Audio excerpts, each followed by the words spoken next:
What is up, guys? Derek Wilcox here from Wilcox Strength Incorporated, Team Power X Strength, and always wearing Anzer Advanced Designs powerlifting gear. This is peak intensity week for my 10 rep block. There's always lots of good times had here, tons of fatigue accumulated, and I generally feel awful after that. But this week ended up pretty good. I ended up with a new 10 rep max, which you are looking at right now. It's a 7 pound PR, I believe, from last time. It's 507 pounds to get through this 10 rep set, and I was definitely wiped out afterward. Hips were really hurting for several days after this, and I felt like trash up until later that week. But wife was over there on the side making sure I was squatting down deep enough, trying to get to parallel or a little bit below, and I'm trying to preserve my posture as much as possible. As you can see, I'm starting to suffer a little bit at this point, but only on the very last rep could I feel my back position really degrade, and that's really a big thing for me. If I can't preserve back position, I'm generally not training the right motor patterns, and bad habits are going to be starting to form. So, if I'm at that point already, and I've already had a good set, I caught it there.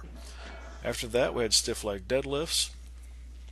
This was also around 500 pounds, I believe, and my back already being fatigued certainly made these very, very tough. I started getting the bad low back pump, which was caused from a lot of compression that I hadn't taken care of, getting on my inversion table, going to the chiropractor, etc.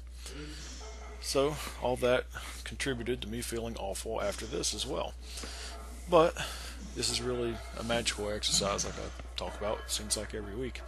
But it really does deserve all the praise that you can give it. Increasing flexibility, increasing muscle size, and increasing strength, not just in your hamstrings, but in your back as well, when you hold good posture. I have all my clients do this. Even if they're 80 years old, they still need to get those back muscles working to hold a good stable position and extension, and getting your hamstrings and hips working as well as getting more flexible will only do good for you in the long run, because it takes stress off of your low back.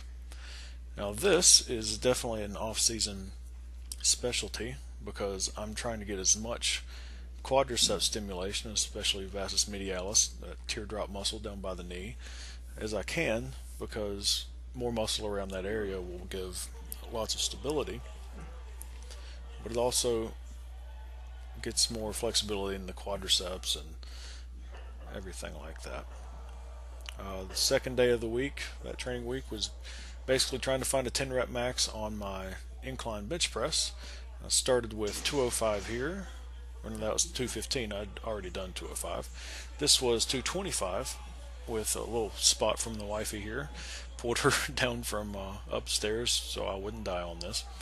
And everything went pretty well. It seemed like a good number. I could feel my shoulders really fatiguing at the end of this set and getting unstable. So good choice on number, and was able to avoid causing too much damage, and I was able to recover relatively well from this a few days later.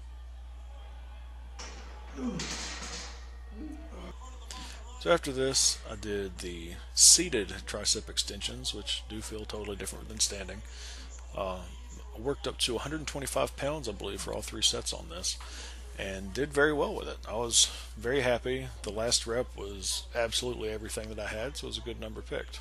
However, next week we will be talking about something from another aspect of my life, because it's just going to be a nice down week. Lots of boring things happening there, moving into a block of fives, but a little side project I've been undertaking over the last year or two that I'm hoping to have completed in the next, within a half year, and you guys will get all the updates and everything on that. So until then, take care and stay strong.